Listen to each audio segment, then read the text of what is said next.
दोस्तों, बहुत सारे मकान में ऐसा ऑब्जर्वेशन पाया गया है कि हम जब मकान की वॉल पे पेंट या फिर पुट्टी लगाते हैं तो कई जगहों से पेंट या फिर पुट्टी जो होती है वो डिसलोकेट हो जाती है और उसी के कारण जो वॉल होती है उसका पूरा टेक्सचर जो होता है वो एकदम से ख़राब हो जाता है।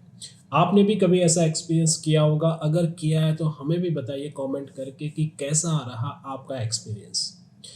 तो ये जो चीज़ होती है, जो पुट्टी जो है वो वॉल से निकल के बाहर आ जाती है, उसके पीछे बहुत सारे रीज़न हो सकते हैं। तो आज इस वीडियो में मैं आपको बताऊंगा कि किन-किन कारणों की वजह से ये पुट्टी जो है वो वॉल से निकल के बाहर आ जाती है और पूरी जो वॉल होती है उसका टेक्सचर ख़राब कर देती है, यानी कि वॉल है जो पूरी तरह से ख़राब दिखने लग जाती है। तो चलिए दोस्तों, सीखते हैं कुछ।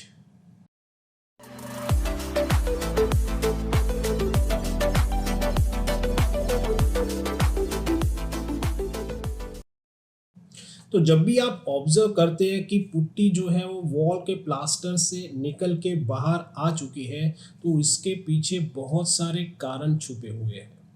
तो सबसे पहला कारण हम ले लेते हैं ब्रिक का क्वालिटी।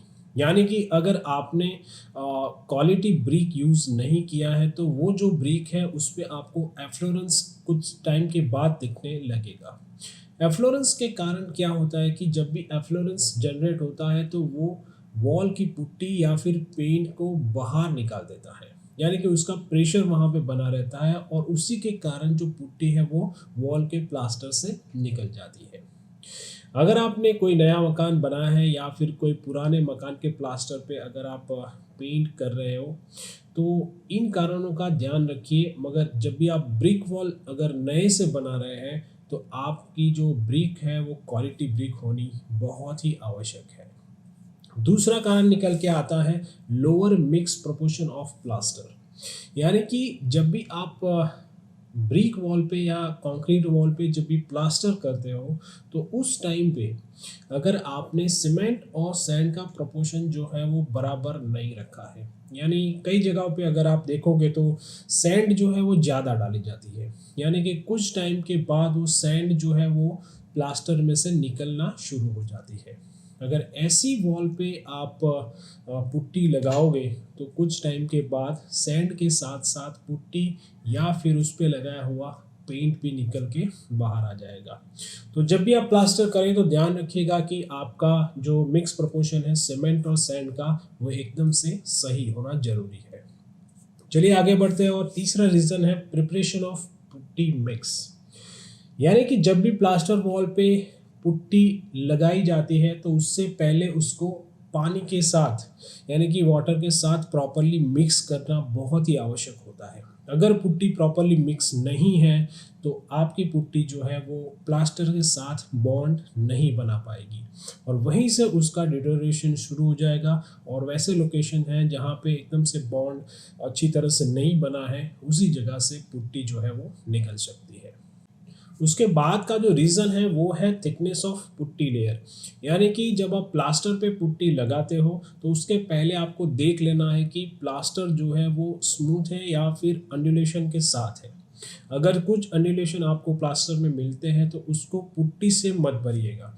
अगर आप पुट्टी से भरने जाएंगे तो कुछ जगह पे पुट्टी की जो थिकनेस है वो ज़्यादा हो जाती है और कुछ जगह पे कम रह जाती है। उसके कारण क्या होता है कि जहाँ पे ज़्यादा थिकनेस है वहीं से पुट्टी निकलना शुरू हो जाती है।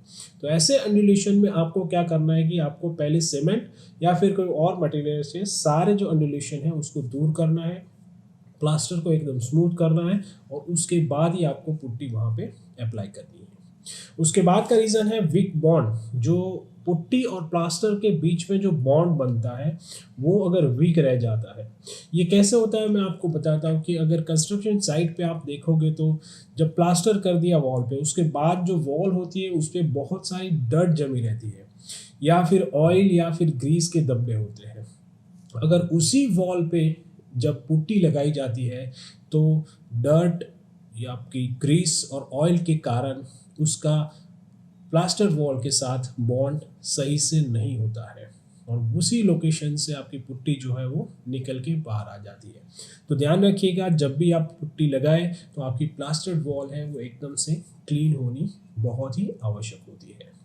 उसके बाद का रीज़न है मॉइस्चर इन वॉल, यानी कि अगर आपकी वॉल नई बनी है या फिर पुरानी वॉल है, किसी भी वॉल पे जहाँ पे भी आपको मॉइस्चर नज़र आता है तो समझ लीजिएगा उसी के कारण वाटर प्रेशर आउटसाइड की तरफ लगता है और पुट्टी जो है वो निकल जाती है। तो आप ध्यान रखिएगा कि मॉइस्चर जो है उसको कंट्रोल करना है। अगर कहीं पे भी वाटर लीकेजेस है तो आपको उसको ट्रीट करना है।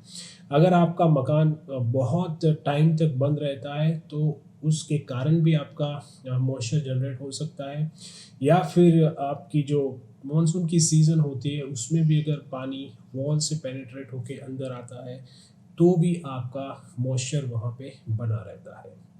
तो ये जो सारे रीज़न है वो आपको ध्यान रखने हैं। अगर इसका कंट्रोल आप करेंगे तो आपकी जो वॉल की पुट्टी है वो बनी रहेगी वॉल पे, और वॉल जो है वो आपको सालों साल तक अच्छी दिखाई देगी, और आपका जो मकान है वो भी आपको सुंदर दिखाई देगा। तो दोस्तों ये सारे रीज़न थे मेरे पास, मैंने आपको बता दिए। अगर आपका भी कोई एक्सपीरियंस है ऐसा कि आपने कोई मटेरियल यूज़ किया है और उसको ट्रीट किया है तो डेफिनेटली आप कमेंट बॉक्स में कमेंट करके बता सकते हैं। और इस वीडियो में बस इतना ही। अगर आपने अभी तक चैनल सब्सक्राइब नहीं किया है तो प्लीज़ सब्सक्राइब कर लीजिए। बहुत सारे अच्छे अच्छे वीडियो लेकर आते हैं हम इस चैनल पे। तो नए वीडियो में मिलते हैं नई जानकारी के साथ। तब तक के लिए good bye and take care.